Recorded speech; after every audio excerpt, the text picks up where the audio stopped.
পূর্ব নির্ধারিত সময় অনুযায়ী পরের দিন দুজনে গিয়ে দেখলাম 221 বি বেকার স্ট্রিটের বাসাবাড়ি।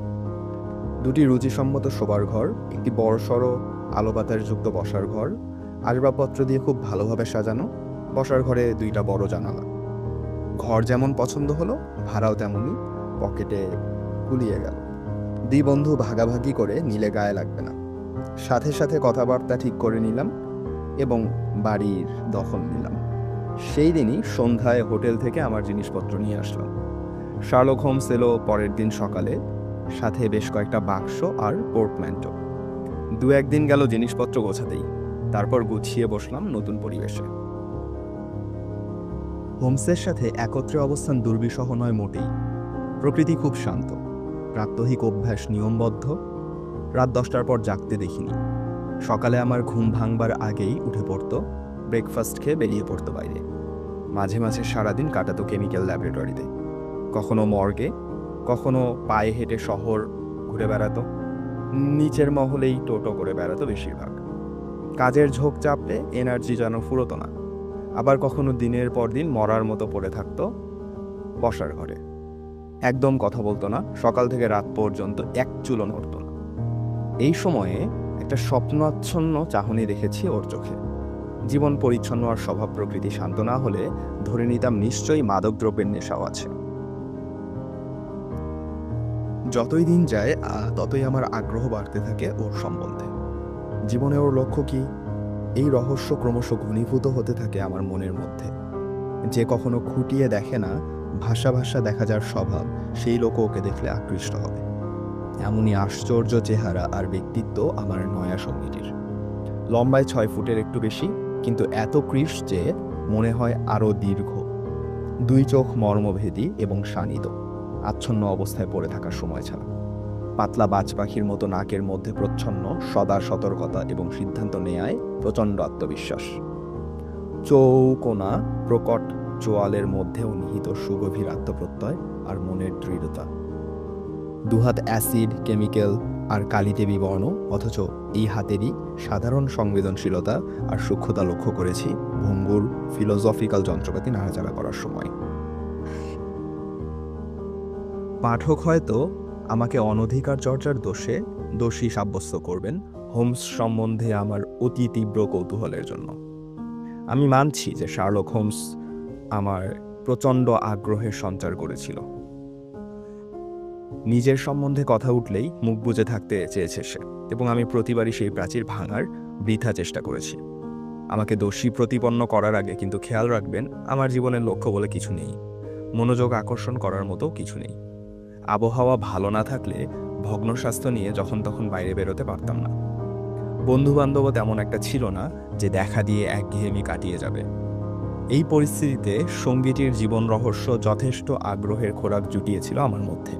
বেশিরভাগ সময় ব্যয় করতাম সেই রহস্য উন্মোচন করতে।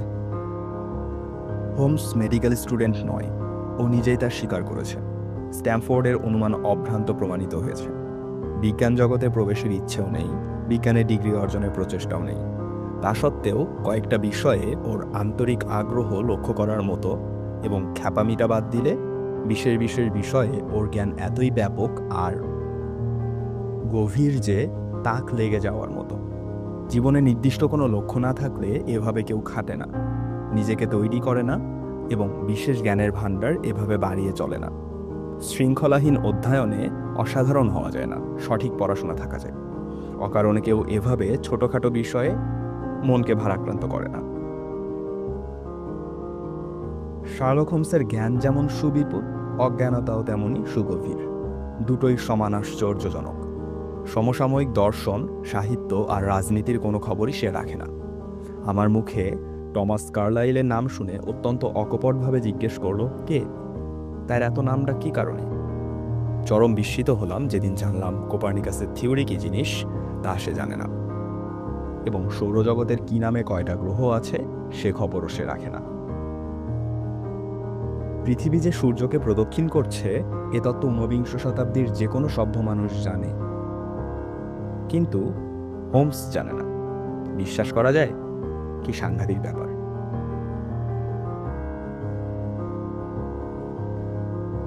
আমার আঁতকে ওঠা দেখে বিস্ময়বোধকে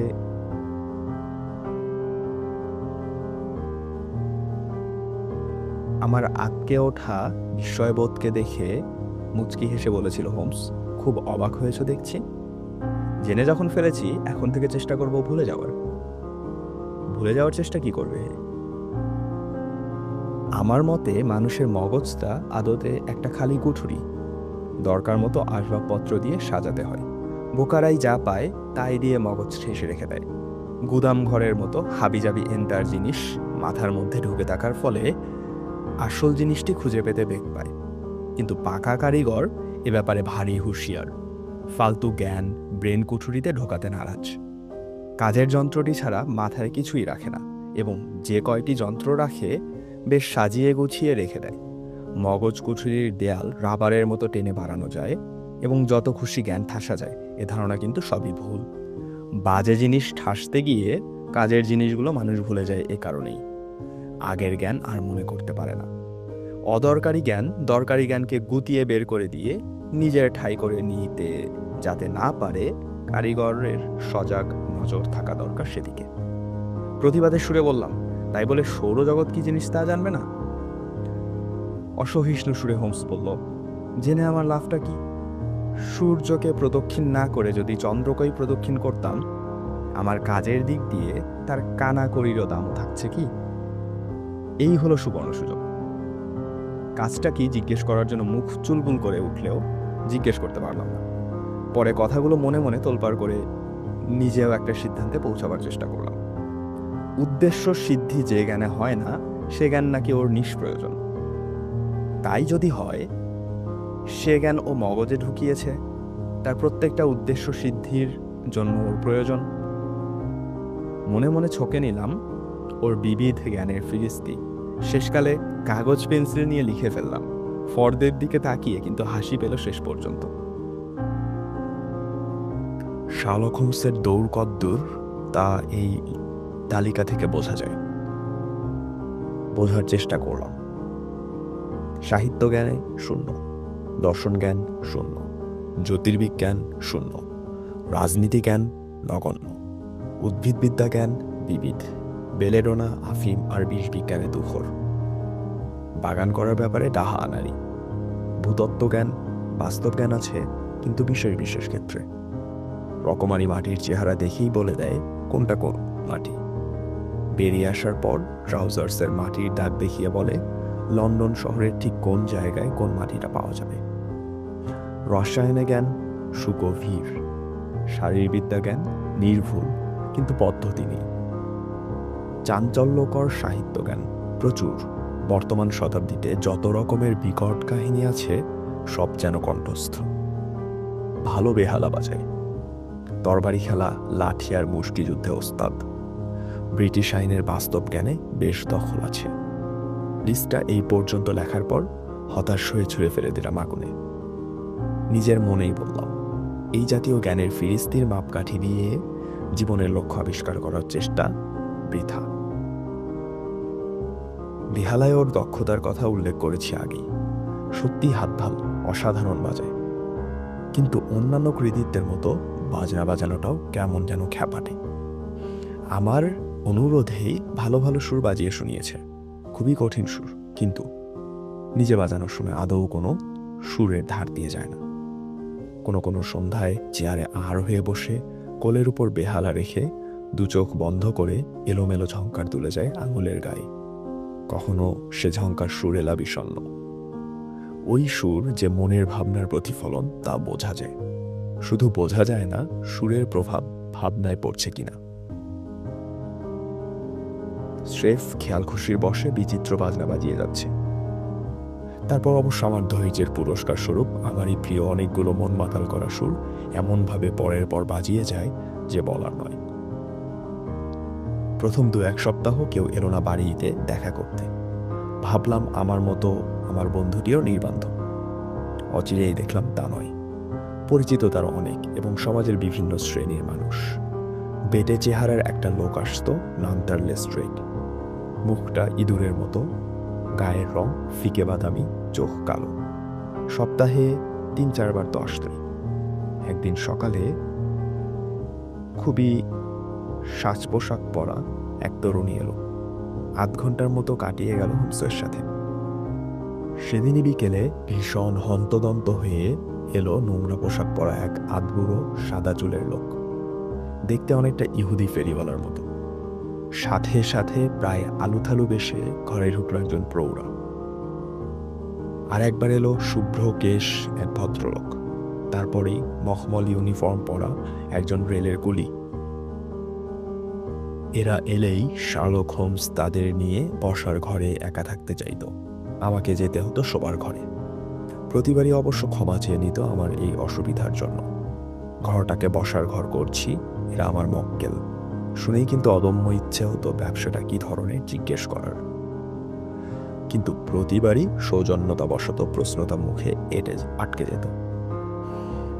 যে লোক যে চেয়ে বলতে চায় না, প্রাণের কথা তাকে জিজ্ঞেস করতে মন চাইত না কিছুতেই। ভাবতাম নিশ্চয়ই কোনো জুৎসই কারণ আছে যার জন্য এই প্রসঙ্গ তুলতে চায় না সে। একদিন কিন্তু ঘুরিয়ে নাক দেখানোর আর দরকার হলো না, সরাসরি নিজেই সব বলে বসলো হোমস। তারিখটা আমার মনে আছে, ৪ মার্চ। একটা কারণে মনে আছে, অন্যদিনের চেয়ে সেদিন একটু আগেই ঘুম থেকে উঠেছিলাম। দেখি তখনও সকালের নাস্তা সারা হয়নি শার্লক হোমসের। আমি দেরি করে উঠি বলেই ল্যান্ডলেডি তখনও আমার খাবার সাজায়নি, কফিও করেনি। মানুষ মাত্রই এ পরিস্থিতিতে অকারণে খিটখিটে হয়ে উঠবে। আমিও ঘন্টা বাজিয়ে জানিয়ে দিলাম আমি তৈরি। তারপর একটা ম্যাগাজিন নিয়ে পাতা উল্টাতে উল্টাতে সময় কাটাচ্ছিলাম। টেবিলে বসে নিঃশব্দে টোস্ট চিবিয়ে চলল শার্লক হোমস। এমন সময়ে একটা প্রবন্ধের শিরোনামে পেন্সিল চিহ্ন দেখে চোখ বুলিয়ে গেলাম প্রথম থেকে। প্রবন্ধটির নাম বেশ গাল ভরা জীবনী গ্রন্থ। লেখক মনে করেন চোখ থাকলেই শুধু হয় না, সুসংবদ্ধ এবং চুলচেরা পর্যবেক্ষণের মাধ্যমে যাই চোখে পড়ুক না কেন তা থেকে অনেক কিছুই জানা যায়।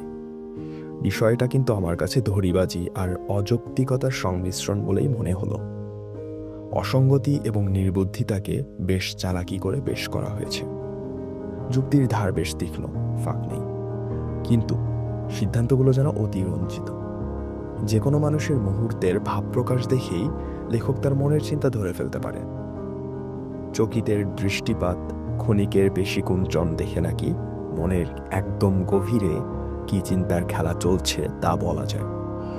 পর্যবেক্ষণে যিনি অত্যন্ত অভ্যস্ত, বিশ্লেষণে যিনি পাকাপোক্ত, তাকে ধোঁকা দেওয়া অসম্ভব। ইউক্লিডের জ্যামিতিক সিদ্ধান্ত যেমন অনড়, অকাট্য এবং অভ্রান্ত, লেখকের সিদ্ধান্তও যেন তাই। ব্যাপারটা যে বোঝে না সে কিন্তু আটকে ওঠে। পদ্ধতিটা জানা নেই বলেই মনে করে লেখক বুঝি জাদুকর, তন্ত্রমন্ত্রে পোক্ত, ডাকিনী বিদ্যায় ওস্তাদ।